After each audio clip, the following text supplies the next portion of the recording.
Hey everyone, welcome to Gadget Mix. So, while there's no official way to install an HP wireless printer like HP Laser 1008W, there's a way. So, what you need to do is you need to download HP Smart for Desktop from your App Store. Okay, once you have installed it, by the way, if I have given the link in the description down below, I have also given a link to an article which explains everything in written. Alright.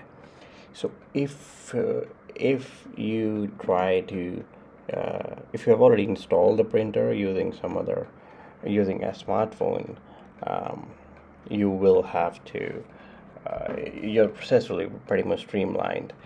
Otherwise, what you need to at least make sure is the printer should be on the same Wi-Fi network. Okay, so your laptop, your Mac, and your printer needs to be on the same Wi-Fi network. And just click on accept all, and then you need to wait. So here you can click on skip for now, no need to sign up or anything. Now tap on add your first printer.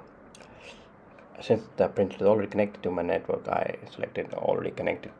The printer is already connected to my network, so I previously installed this printer using my Samsung Galaxy S23 Ultra.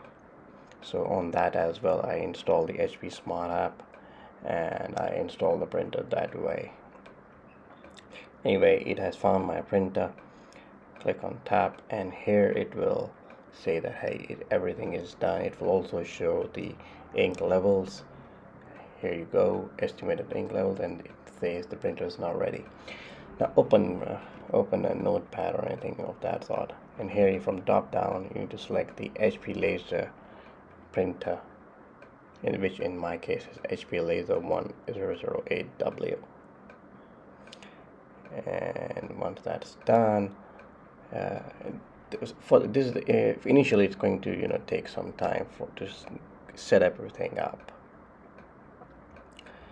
But once that's done, you now just click on print, and from the drop down I want to select A4 because that's what I'm using right now. And now everything is done. You need to just press on print, and yeah, that's pretty much it. Once you click it, and the printer should now print your document, no issues whatsoever. And that is how you print on a Mac. I wish HP had made it more streamlined, but here you go. This is how you do it. Hope you found my video useful. If you did, please click the like button. That's all I need.